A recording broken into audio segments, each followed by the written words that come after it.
Hey, if you've ever had any even minor health issues, when you start your business, often these things can be explode, can really become serious challenges, and as they challenge you physically, health wise, mentally, they're going to challenge your business growth as well. So stick around. I've got a global expert on today that's going to talk about this very thing. Stick around.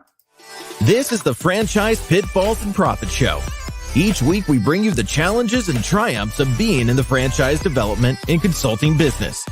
The things you need to make money faster. And now your host, one of the most successful franchise developers in North America, Don Shin. Hey, I'm here with Kevin Murphy, and all the way from Ireland. And I am just so excited, Kevin, to have you on the show, because one of the things I found in my 20 plus years of being in the small business space and the franchise space is how health challenges, even if they were minor prior to someone owning their own business or starting their own business, how they become real weights and problems and things that hold businesses back from growing. And so for my audience, Kevin and I met over the last couple of months. We've gotten to know each other. We've talked about some of these issues and challenges, and I'm so excited to have Kevin on the show. Kevin, let me introduce you real quickly before we dive in. And for my audience, Kevin is the founder of Cardio Flourish. He's developed really a revolutionary fitness app, and I'm going to let him talk more about that at the end. He is bridging the gap between the distance of working with people and also the motivation to get healthier. He provides employee wellness solutions for businesses. So if you're part of a franchisor model, this is something you want to be listening to a guy like Kevin, something you might be able to put throughout your employee base, throughout your franchise brand. And Kevin talks about empowering people to take control of their long-term health management. So I just loved Kevin's approach, and getting to know Kevin's been great. So anyway, Kevin, thanks again for being with me today. I appreciate it. It's great to be here, Don. Thanks for having me. I'm looking forward to the show. You bet. So let's just dive in. So talk to me a little bit about how you got started. Why was this important to you? How did you get started in your own business? In the Cardio Flourish business. So I guess I wanted to run a business for a long, long time. It's always been an ambition of mine, and I was looking for ways to actually bring fitness to a lot of people. So I've always had this idea of having a business that can have a positive impact on many people at the same time. And I was coming up with ideas in my head of how to do that. And I had thought about maybe running different programs for maybe specific groups or avatars of people. So maybe certain populations that maybe needed the most help. So what I did was I developed a concept to create a program for people who were struggling with heart conditions. So I'm a qualified cardiac rehab coach, so phase 4. And what that means is that I work with individuals who have had a prior heart condition. They've had some surgery done, and they've done 6 weeks of hospital-based rehab. So once those 6 weeks complete, they then get referred on to myself. Awesome. So I still do that, although not as often as I used to. And basically what I do is I work to maintain, but also build on what they've developed in their hospital-based rehab. So from there, I got the idea to develop something that would be more convenient for people. Because what I found was that people were often missing their appointments. Mm-hmm. You would think after having such a serious cardiac event that you would make sure you had it penciled in. I'm not going to miss these rehab sessions because we get back on track. But you'd be surprised because a lot of the people they maybe have family commitments. They might be running businesses, and especially if they're a business type person, okay, they're going to want to get back to running their business as quick as possible. So therein lies the problem. Missed appointments. And let's say somebody does successfully complete the 6 weeks in the rehab program. What you'll find is that after the 6 weeks, they think to themselves, okay, so I've had my procedure in the hospital. I've done my hospital-based rehab. I'm good to go. I'm as good as new again. That couldn't be further from the truth. What people fail to realize is that this is a lifestyle change. So what you need to do is you need to build the habits and maintain those healthy habits that you've built in the 6 weeks of your hospital-based program. You need to continue those. So that's where I then got the idea to produce a platform where people could receive coaching remotely. They can check in with their coach. They can receive guidance. They can upload their statistics or their fitness metrics that are gathered from their fitness wearables and upload those onto the platform, and the coach can monitor them remotely. So this sort of bridges that gap for people that maybe find it difficult to actually continue with their exercise program, and it basically facilitates that remote-based relationship.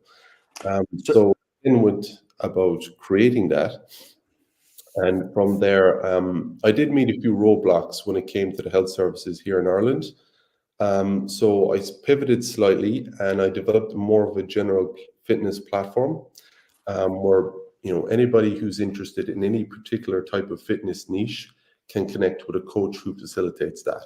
And all that coaching can then be done through the app, through a platform.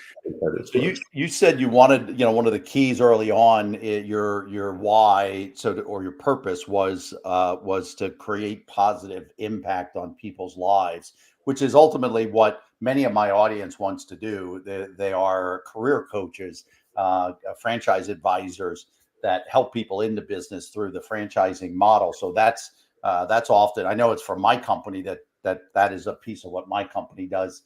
And so we're always wanting to help people on what we call the entrepreneurial journey. Kind of franchising is sort of the entrepreneurial on-ramp. So I love to give people, you talked about building habits. I'd love to give people things that they can apply in their business, they can really do. So let me break this up into a couple questions. One is thinking about starting your own business, thinking about a franchise advisor, a career coach, talking to someone about starting their own business. What kinds of things do you think of that they should be thinking from the standpoint of their health and their personal lifestyles as they're embarking on a decision to start their own business? Anything come to mind that they should be considering, a change in habits or a change in lifestyle at all?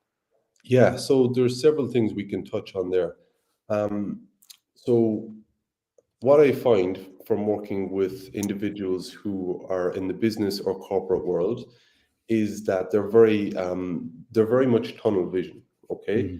And they have to be in a way in order to be successful. So I guess you have two different types of people. You have people who start businesses, and you have people who work for businesses. And people who start businesses, like I said, they're very tunnel vision and they're very focused, okay?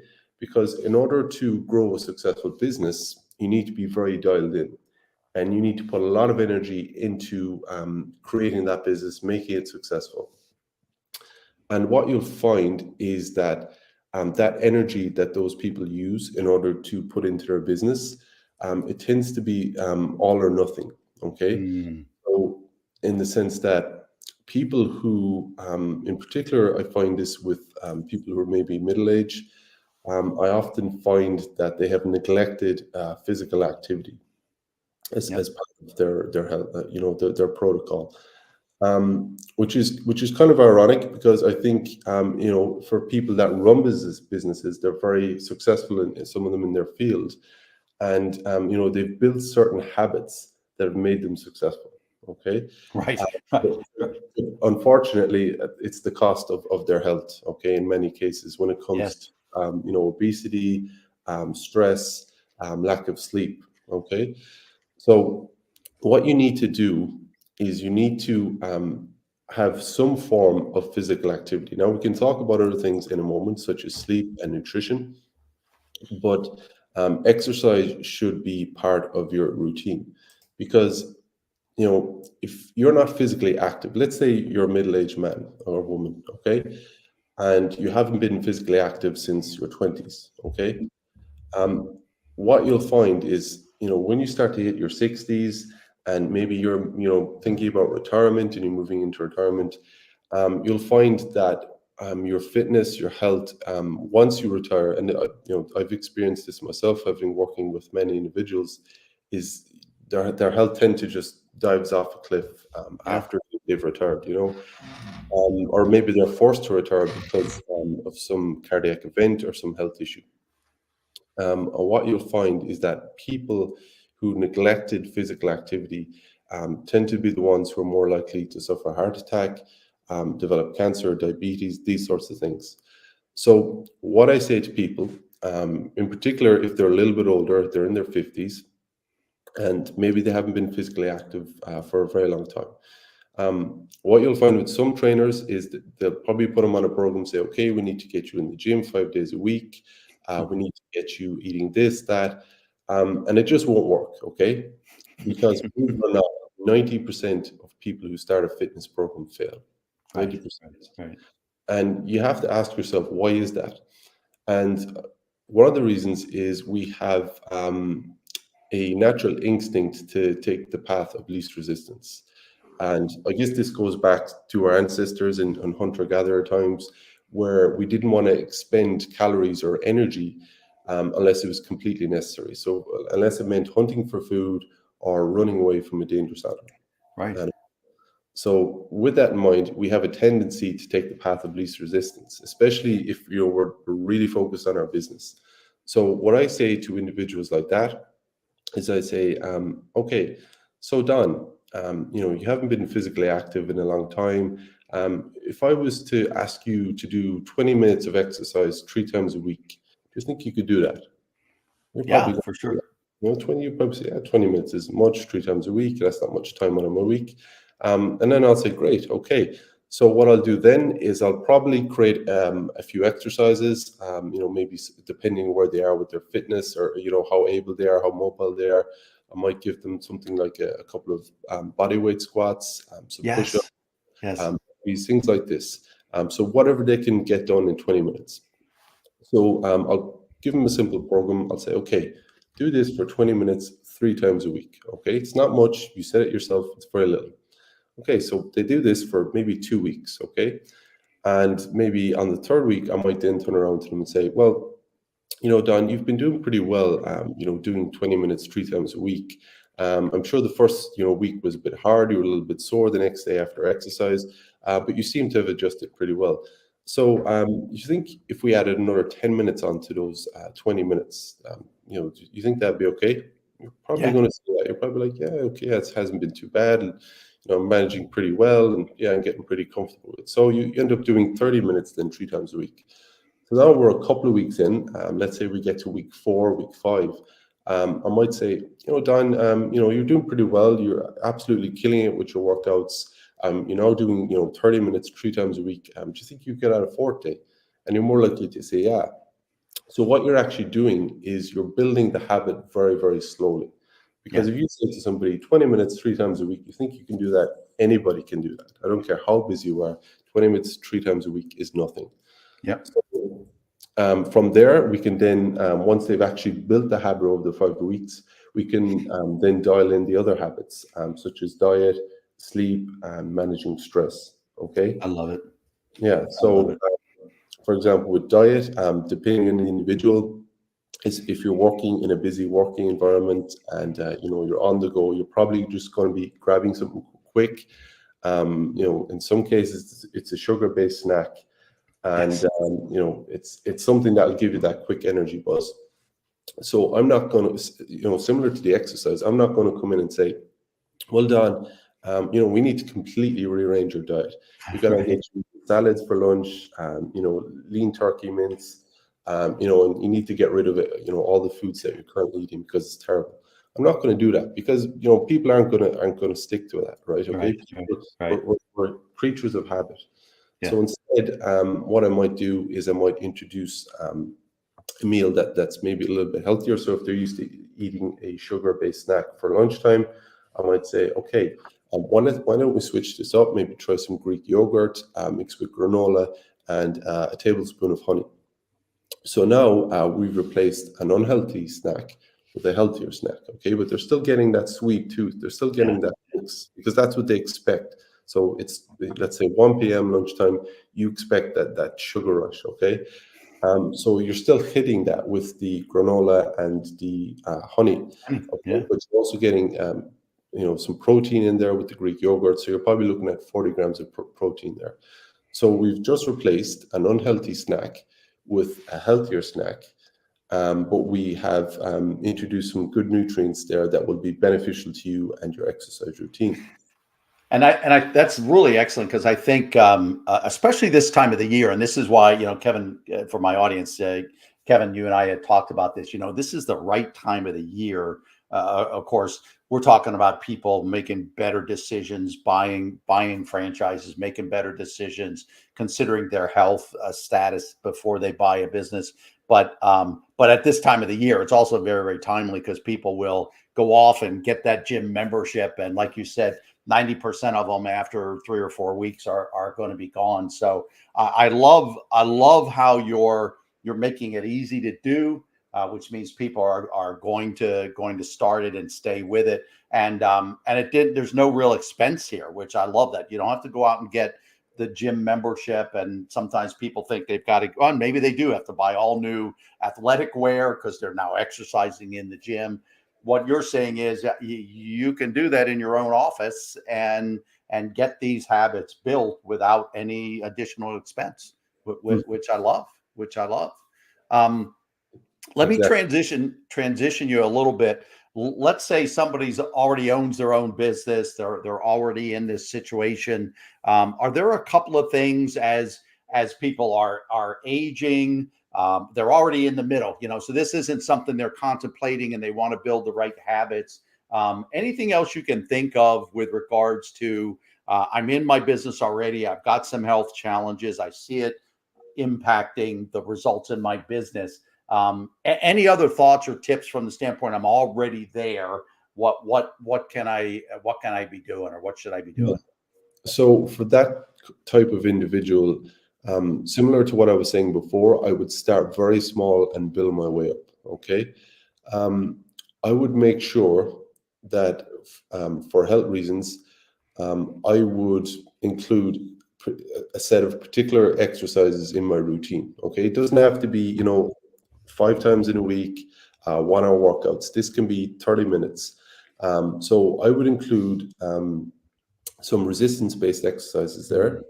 Okay. And the reason why I say that is because what you'll find is that people who do not exercise in their middle age, or, and they let their exercise routine fall off, what you'll find is that they lose a lot of muscle mass due to the aging process. So this is known as sarcopenia. And sarcopenia is muscle wasting due to the aging process. And what you'll find is that a healthy adult in their 20s typically has around 50% of their body weight made up of muscle mass. Now, if you take somebody in their 70s or 80s who hasn't been physically active, that equates to only 25% of their total body weight is made up of muscle mass. Wow. And what you find when people's muscle mass goes down, fat mass goes up, because muscle mass is known as metabolically active tissue, meaning it takes calories to sustain it. So for every pound of muscle that you gain, typically you'll burn roughly 10 calories in a day extra. That mightn't seem like a lot, but let's say you gain 5 pounds of muscle, and over the course of a week, that equates to almost 500 calories extra burned a week. So I would try and make sure I have some form of resistance-based program, whether I'm a man or a woman, male or female, doesn't matter. And the reason being is muscle mass is so important to our longevity. Okay. So I would prioritize that. Obviously, cardiovascular exercise is incredibly important as well for the circulatory system. So I would add in some cardio as well. Now, it doesn't have to be anything crazy. If you're just looking to maintain health and longevity, you could do 20 minutes 3 times a week of cardio, and that would be enough just to keep your cardiovascular system ticking over, keep you at a certain level. Now, obviously, if you want to train a little bit harder, you want to become more aerobically fit, and you want to challenge yourself a little bit more, you can push that, the intensity and the time that you spend. But I would probably recommend, if you're a busy professional running a business, you've very little time, I would probably dedicate 3 30-minute resistance training sessions per week, and maybe 3 cardiovascular based workouts per week. That's Now, right. for people that really want to test themselves, there's HIIT, high intensity interval training. Yeah. And benefits of HIIT is that, yes, as the name suggests, it's very intense, but the durations in which you work out are much shorter. So you're talking, 20 minutes per workout, 15 20 minutes, and you can get the same effect as an extended cardiovascular workout that's more, steady based. So really, whatever suits your schedule. If you're very, very busy and you've built a certain level of fitness already, let's say a minimal base level, I would recommend HIIT. And I would say to all of this, particularly, we've touched on a few cases where people have not been active, have not been, or are not particularly fit. They should probably go to a physician, get a physical before they really start almost anything. Would that make sense? 100%, yeah. Make sure to speak with your doctor, your physician. Make sure you get the all clear, especially if you have had a health scare or some condition maybe come up. Obviously get the clearance from your doctor beforehand, before starting any exercise program. Yeah, and it's really really interesting because I've brought in experts when I had my own franchise concept and I had franchisees, and I remember some of the the top 20% of the performers on my team, they had health issues that they weren't paying attention to, and it clearly was holding them back. So what you're sharing is just priceless. It's just priceless. Hey, I want to transition to talk about the app. I think it's fantastic. I tell people all the time, if a company doesn't use and integrate technology into their business, then they're probably it's their grandfather's model of whatever they do. So tell us about the app. I'd love to hear more about the app. Yeah, so Cardio Flourish. So the way it works is we have 2 kinds of users that register. So you can register as a fitness enthusiast, or you can register as a fitness coach. So the idea is that if you register as a fitness enthusiast, you can create a profile. It works a little bit like a social network, and it has all your coaching, requirements there. So let's say you register and you're interested in maybe yoga, or maybe you're interested in high intensity interval workouts. So you list those workouts as your interests, and there are coaches on the platform. So if you register as a coach, maybe I specialize in strength and conditioning coaching, perhaps maybe I'm a yoga instructor. The idea there is that you're matching somebody with particular fitness interests with the right coach who can facilitate that. That's great. Yeah. So then you make a connection with your coach through the app, and then the coach can then have a conversation with the client, and if there's an agreement made, the individual would then hire the coach. Great. So all the coaching then takes place in the app. So this is where the coach will create the client programs. They'll be able to check in with their client. We've created something called the client portal. So this basically is where the client will then upload their fitness metrics. So they can do this manually, or they can integrate their metrics from their fitness wearable. So maybe you wear an Apple Watch, or a Whoop. So these fitness devices can be integrated, and the data can be uploaded onto the app. So that way your coach can have a breakdown of all your fitness metrics. So let's say, Don, I have you on a fitness program, And as part of your fitness program, your requirement is to hit 10,000 steps a day. And I see, through the app that, hey, Don, I saw here on Tuesday you only hit 3,000 steps. What's that about? So I can keep you accountable. I can, hold you accountable and say, Yeah, and what's I wouldn't want Kevin to be chasing me down, man. I could tell. yeah. I would be doing So what I was supposed to be doing. you can't hide nothing from me. So yeah, that's the idea, is that all those metrics are stored there, so the coach can facilitate that long distance coaching. Brilliant. It can Brilliant. work, for people in who specifically specialize in online fitness, which has become massive in recent years, or it can be used as a hybrid system for fitness trainers that maybe see their clients maybe once or twice in a week. This is a way for them to check in, for those days of the week that they're not with their coach. I think it's brilliant. No, I think it's brilliant. And again, audience, if you're seeing scrolling here, please reach out to Kevin for more information about anything that Kevin does. Kevin, one thing I do before I end any of our any interviews with our guests is I always ask, is there anything that I haven't asked you, or anything we haven't talked about, or just anything that you can think of, as a final thought? Hey, boy, I wanted to be sure I talked about ABC before we ended the show. So any final thought, anything you wanted to be sure that a message that you wanted to convey before we wrap up? Yeah, I guess one aspect of health that is really important and we didn't touch on was stress, Mhm. especially for business owners. So what I would recommend is that, keep your stress in check. Exercise will help, because exercise does release endorphins, which help us feel good, and lower cortisol levels. But I would make sure I get my stress in check, making sure that you get 8 to 9 hours sleep a night. I know that's not always possible, but try the best you can, and find ways of releasing stress.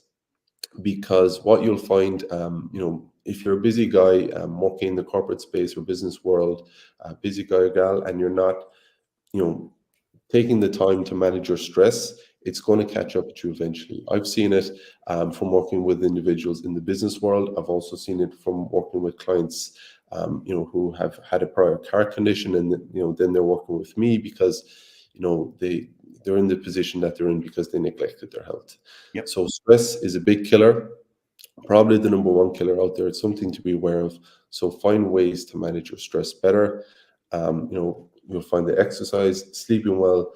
There are some supplements that can help with stress as well. Obviously, consult your physician about this. But one supplement that comes to mind is L-theanine, which is an amino acid, very good for lowering stress levels.